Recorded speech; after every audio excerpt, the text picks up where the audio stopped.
नमस्कार, मैं हूं आपके साथ अलीम अतर। अपना बिहार की शुरुआत बड़ी खबर से करते हैं जो पटना सिटी से है, जहां आलमगंज थाना स्थित महात्मा गांधी सेतु पर एक कार में आग लग गई। देखते ही देखते धू धू कर कार जलने लगी। सेतु पर गुजर रहे लोगों ने इसकी सूचना पुलिस को दी, जिसके बाद पहुंचे फायर ब्रिगेड की टीम ने आग पर काबू पाया। हालांकि तब तक कार जलकर खाक हो चुकी थी। कार में सवार रोबिन पटना से दरभंगा जा रहे थे, तभी पाया संख्या 46 के पास अचानक कार में आग लग गई। हालांकि वहां मौजूद पुलिस के जवानों ने चालक को कार से निकाल लिया।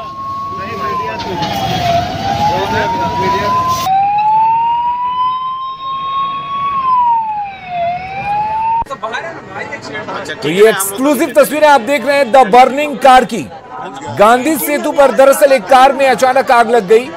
हालांकि वहां पर मौजूद पुलिस के जवानों ने किसी तरह से कार चालक को बचा लिया, लेकिन जब तक वहां पर फायर ब्रिगेड की टीम पहुंचती तब तक कार पूरी तरह से जलकर खाक हो चुकी थी। तस्वीरों में आप देख सकते हैं किस तरीके से बीच सड़क पर कार जलकर खाक हो गई और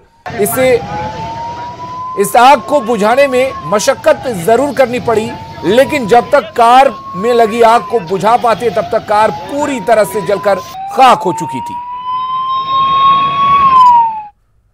अगली खबर का रुख करते हैं। सुप्रीम कोर्ट के फैसले के बाद मंदिर मुद्दे का भले समाधान हो गया हो, लेकिन अब भी कुछ ऐसे विवादित मुद्दे हैं जिस पर विरोधी तो विरोधी, बीजेपी के सहयोगी की राय अलग है। –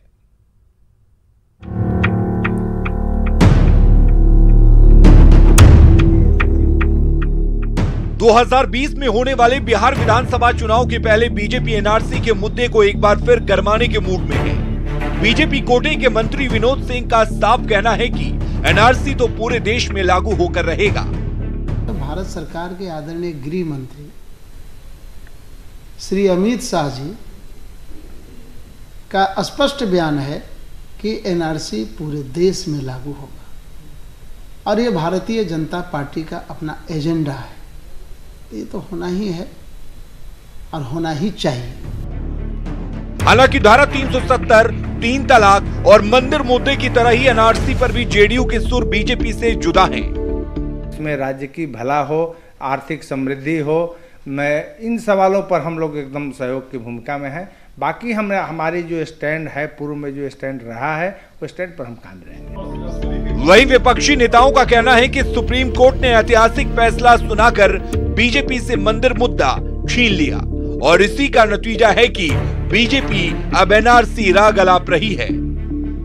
बीजेपी के लोग एनआरसी की बात कर रहे हैं, लेकिन बिहार में बीजेपी जिस पार्टी के साथ सरकार में शामिल है, पहले उनका तो समर्थन ले लें। जेडीयू ने स्पष्ट कहा कि एनआरसी लागू नहीं करेगी। यानी अयोध्या मंदिर मुद्दे के समाधान के बाद अगर किसी को भी ये लगता हो कि बीजेपी के पास अब कोई मुद्दा नहीं बचा, तो वो मुगालते में है। एनआरसी जैसा मुद्दा बीजेपी के एजेंडे में है और नेताओं के बयान से तो यही लगता है कि आने वाले दिनों में ये मुद्दा बिहार की सियासी माहौल को और गरमाएगा। न्यूज़ 18 के लिए पटना से आनंद अमृतराज की रिपोर्ट। तो बीजेपी मैनिफेस्टो के 3 प्रमुख मुद्दों धारा 370, अयोध्या मंदिर, 3 तलाक की समाप्ति के बाद बीजेपी की आगे की क्या रणनीति होगी, इस पर अभी सस्पेंस है। प्रदेश अध्यक्ष संजय जायसवाल के मुताबिक बीजेपी आम लोगों की पार्टी है और मुद्दों के आधार पर बिहार में 2020 में बीजेपी सत्ता में आएगी। इसके अलावे प्रदेश अध्यक्ष ने एलजेपी के झारखंड में अकेले चुनाव लड़ने को सामान्य घटना बताया है। भारतीय जनता पार्टी सिर्फ और सिर्फ विकास के नाम पर ही वोट मांगती है और हम लोगों को जो भी मत मिला या पूर्ण बहुमत मिला इस देश में, वह सबसे बड़ा कारण उसका सौभाग्य योजना, उज्ज्वला योजना, गरीबों को 2 रुपये किलो 3 रुपये किलो अनाज था। इन्हीं कारणों से भारतीय जनता पार्टी पूर्ण बहुमत की सरकार बनाई है और एनडीए बिहार में भी पूर्ण बहुमत की सरकार बनाएगी और हमारा एकमात्र लक्ष्य है बिहार का विकास। इसके अलावा कहीं कोई मुद्दा नहीं। महाराष्ट्र में बीजेपी शिवसेना में खटपट क्या हुई, एनडीए के अंदर किचकिच बिहार झारखंड में भी शुरू हो गया।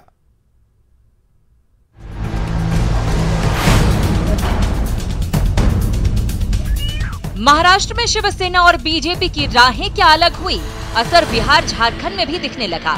जेडीयू तो पहले ही अलग से झारखंड में चुनाव लड़ रहा था, फिर आजसू ने प्रत्याशियों का ऐलान किया और अब एलजेपी ने भी 50 सीटों पर लड़ने का ऐलान कर दिया। आज पार्टी ने निर्णय लिया है, सुबह ट्वीट करके भी मैंने जानकारी साझा की है कि हम लोग लगभग 50 सीटों पर लोक जनशक्ति पार्टी अपने उम्मीदवार उतारेगी।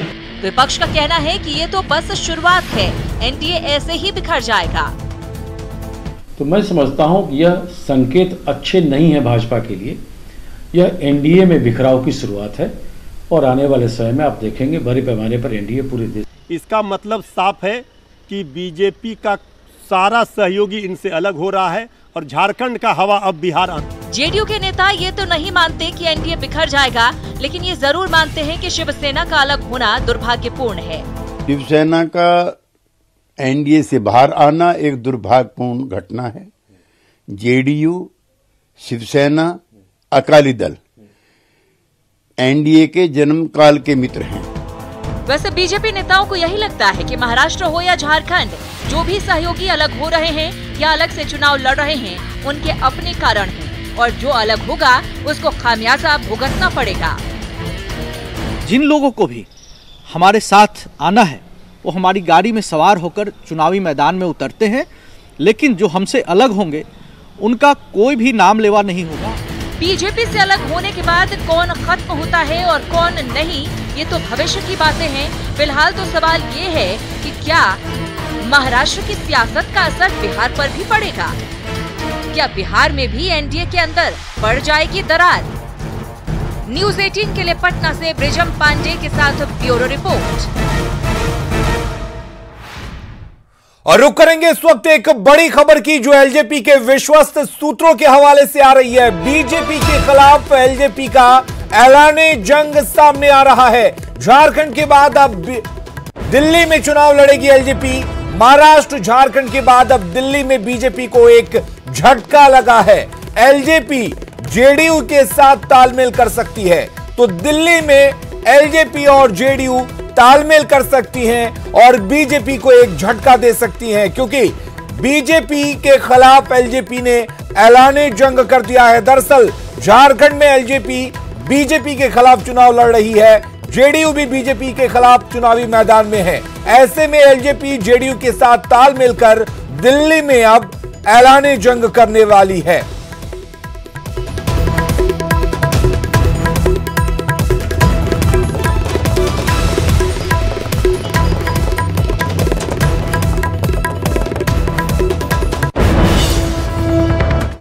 अगली खबर का रुख करते हैं। ओमान के मस्कट में काम कर रहे बिहार के 6 मजदूरों की सुरंग में पानी भरने से दर्दनाक मौत हो गई। मरने वालों में 2 गोपालगंज और 4 सीवान के मजदूर बताए जा रहे हैं। बताया जा रहा है कि सभी मजदूर कंपनी में पाइपलाइन बिछाने के दौरान हादसे का शिकार हो गए। मृतक के परिजन शव को वतन वापस लाने और मुआवजे की मांग कर रहे हैं। गोपालगंज के एक युवक की मौत की खबर घर वालों को मिली है। मृतक सुनील भारती मठिया गांव का रहने वाला है। 1 साल पहले वो ओमान कमाने के लिए गया हुआ था। वहीं सीवान के हुसैनगंज थाना क्षेत्र का निवासी विश्वकर्मा मांझी की मौत की खबर भी फोन से मिली है। मृतक का नाम, जो मृतक हैं वो मेरे मामा थे, सुनील भारती, जो ओमान में काम करते हैं। वहाँ पे सुरंग में काम चल रहा था, पाइप फिटर का एक बड़ा सा सुरंग था। तभी अचानक उसमें पानी आ जाने से उनकी मौत हो गई। शादी कैले बनी सुनील भारती से, ओकरा 2 गो छोट छोट बच्चा बड़ा था। हमार दामाद विदेश में ओमान में काम करत रहे, पाइप फिटर का काम करत रहे। अचानक कहीं पानी आ गई, वो पानी में उनका मौत हो गई। शाम को हम लोग छानबीन चालू कर दिए और फोन की ही दौरा से ससुराल से फिर हम लोग का मालूम हुआ कि विश्वकर्मा मांझी डेथ हो चुके हैं। और अब बात हाजीपुर के दबंग सांड की, जिससे आखिरकार हाजीपुर के लोगों को मुक्ति मिल गई। वन विभाग और पुलिस ने संयुक्त अभियान चलाकर सांड को स्टेशन रोड के पास पकड़ लिया और उसे जेसीबी मशीन की सहायता से ट्रक में लादकर शहर से काफी दूर छोड़ दिया गया।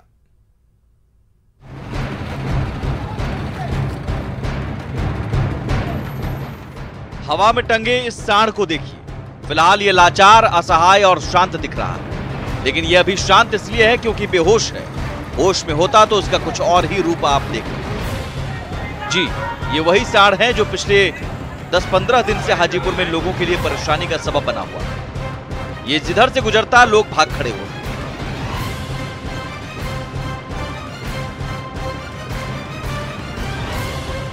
3 नवंबर की तस्वीर देख लीजिए। 3 नवंबर को यह साढ़ हाजीपुर के स्टेशन रोड पर उत्पात मचाता रहा और लोग डर के मारे भागते रहे। इस कार की हालत तो आप देख ही रहे हैं, कैसे ये सन की साढ़ इसे खिलौने की तरह तोड़ रहा है, हवा में लहरा रहा है। एक बार फिर देखिए किस तरह ये साढ़ हाजीपुर की सड़क पर कार को पटक रहा है। अब 5 नवंबर की तस्वीर देख लीजिए। जगह वही, सड़क वही, साढ़ वही और उत्पात वही। 3 नवंबर को जो साढ़ कार को तोड़ रहा था, उसने 5 नवंबर को एक ऑटो की ऐसी तैसी कर डाली। साढ़ ऑटो को उठाकर पटकता रहा और लोग इधर उधर भागते रहे। यानी पिछले 10 दिन से ये साढ़ हाजीपुर में उत्पात मचाता रहा और लोग जान बचाकर भागते रहे। जब न्यूज़ 18 ने साढ़ के उत्पात की खबर दिखाई, जिला प्रशासन और नगर निगम पर सवाल खड़े किए, तब जाकर प्रशासन की नींद खुली और फिर वन विभाग और पुलिस ने संयुक्त ऑपरेशन चलाया। पहले साढ़ को इंजेक्शन देकर बेहोश किया गया और फिर इसे जेसीबी मशीन के जरिए ट्रक में रखकर शहर से बाहर काफी दूर छोड़ दिया गया। लेकिन सवाल है कि क्या शहर से बाहर छोड़ देने से समस्या का समाधान हो गया? साढ़ को वन क्षेत्र में छोड़ा गया या रिहायशी इलाके में? क्योंकि वन क्षेत्र में साढ़ को छोड़ा गया होगा तब तो ठीक है, लेकिन अगर रिहायशी इलाके में छोड़ा गया होगा तब तो ये वहां भी उत्पात मचा सकता है। न्यूज़ 18 के लिए हाजीपुर से राजीव मोहन की report. Purnia central jail Bihar का पहला ऐसा जेल बनने जा रहा है जहां पेट्रोल पंप खुलने जा रहा है। इस पेट्रोल पंप की खास बात यह होगी कि यहां कैदी ही इसका संचालन करेंगे। पंप से होने वाली आमदनी भी कैदियों के कल्याण में खर्च होगी। जेल अधीक्षक के मुताबिक 6 माह के अंदर कैंपस में इंडियन ऑयल का पेट्रोल पंप खुल जाएगा, जिसमें नोजलमैन से लेकर मैनेजर तक का काम जेल के कैदी ही करेंगे। पंप पर वैसे कैदियों को काम दिया जाएगा जिनका आचरण अच्छा होगा। आईजी प्रिजन्स बिहार और इंडियन ऑयल कंपनी के बीच एक एमओयू हुआ था, जिसमें निर्णय हुआ था कि वैसे जेल जो शहर में अवस्थित हैं, रोड किनारे हैं और अगर पेट्रोल पंप का फिजिबिलिटी है तो वहाँ पे पेट्रोल पंप खोला जाए ताकि बंदियों के रोजगार और स्वावलंबन की दिशा में एक और कदम बढ़ाया जा सके। और अब बात देव दीपावली की, जिसके मौके पर बक्सर में राम रेखा घाट सहित अन्य गंगा घाटों पर दीप जलाए गए और गंगा आरती का आयोजन हुआ। बक्सर से सटे यूपी से भी काफी तादाद में लोग इस मौके पर आरती में पहुंचे, जिनसे बात की हमारे संवाददाता पुष्पराज ने। हम अपने पूरे परिवार के साथ यहाँ पे आए और हम लोग भी दिया भी जलाया। हम लोग ने दिया जलाया और यहाँ जो महागंगा माँ की आरती हो रही थी, हमने उसका आनंद उठाया और बहुत अच्छा लगा। हम यहाँ पे आए, मैंने दिए जलाए, बहुत कुछ देखा यहाँ पे आके, और जो आरती हो रही थी गंगा आरती, उसका आनंद भी उठाया। हमें भी बहुत अच्छा लगा। हमने बहुत पटाखे भी जलाए और इसको बहुत अच्छे से सेलिब्रेट किए। हमारे वेद ग्रंथों में कहा गया है कि आज पृथ्वी पर सारे देवता आते हैं। मुझे गर्व है, मैं बहुत अपने आप में खुशी फील कर रही हूँ कि मैं इस गंगा आरती में सहभागी बनी। ये मेरा सौभाग्य है।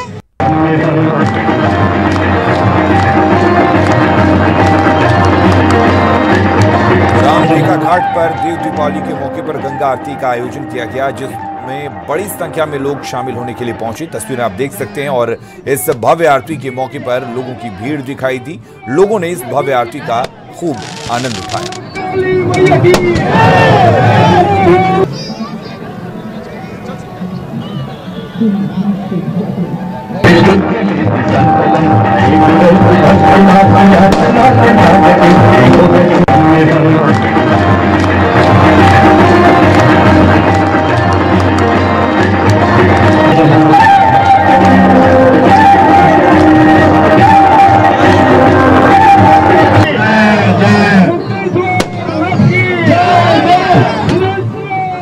और वहीं गया के कोयरीबाड़ी दुर्गा मंदिर के पास स्थानीय लोगों ने देव दीपावली मनाया। कार्तिक पूर्णिमा के दिन लोग देव दीपावली मनाते हैं। इस मौके पर हजारों की संख्या में दीप जलाया गया, आतिशबाजी भी की गई।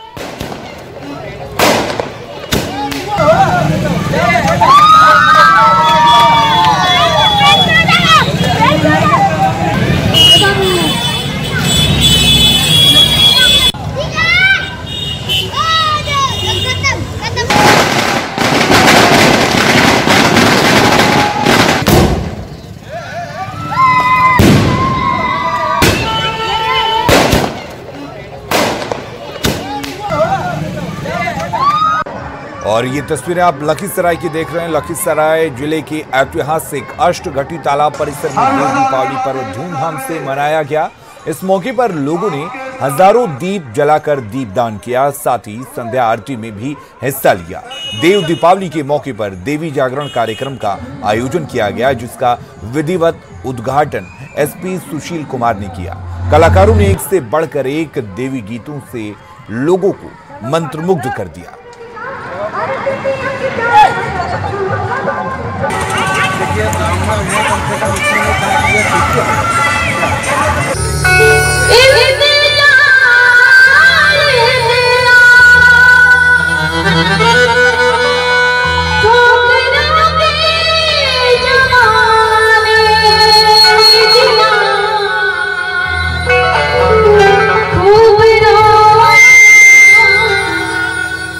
जय गणेश जय महादेवा, जय गणेश जय महादेवा, जय गणेश जय महादेवा।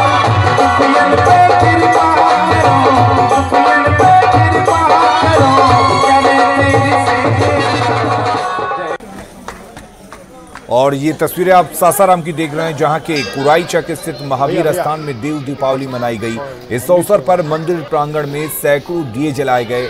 दीपक से ही स्वास्तिक बनाया गया। पूरा मंदिर परिसर दीपक की रोशनी से जगमग हो उठा। कार्तिक पूर्णिमा को देवों का दीपावली कहा जाता है और इस दिन देवों की दीपावली मनाई जाती है। इसमें दीपदान का काफी महत्व है। इसी को लेकर लोग आज देव दीपावली मनाते हैं। इसके प्रति लोगों की काफी श्रद्धा होती है।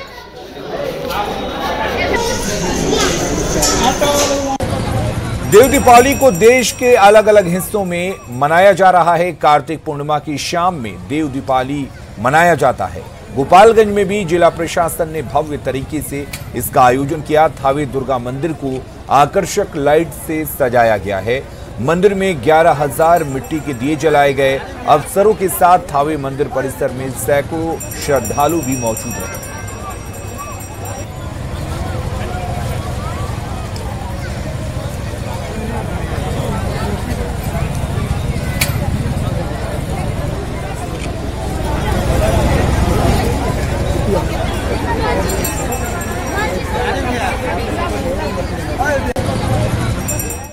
एक तरफ हिंदुओं का कार्तिक पूर्णिमा है तो दूसरी ओर सिखों का गुरु नानक जयंती। ये दिन धर्म कर्म का दिन है और आज के दिन सभी धर्मों के काम में बढ़ चढ़कर हिस्सा लेते हैं। वहीं इस अवसर पर बादशाह अगरबत्ती की तरफ से गुरु नानक जी के 550वें जयंती पर लंगर लगाया गया, जिसका उद्देश्य गुरु नानक जी के पद चिन्हों पर चलते हुए गरीब अमीर सभी को लंगर चखाना है।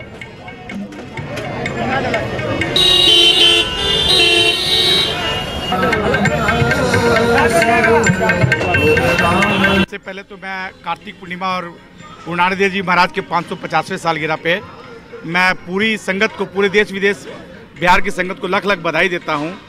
और इस उपलक्ष्य में गुरु नानक देव जी महाराज ने जो 539 साल पहले गुरु का लंगर की प्रथा शुरू की थी, जिसका सामाजिक संदेश ये है कि वो एक पंगत में गरीब अमीर सबको लंगर छकाते थे। उसी की प्रथा को कायम करते हुए हम लोगों ने विगत 2-3 सालों से यहाँ अपनी प्रतिष्ठान के बाहर लंगर की प्रथा शुरू की है। न्यूज़ 18 बिहार झारखंड पर खबरों का सिलसिला लगातार जारी रहेगा। बने रहिए हमारे साथ।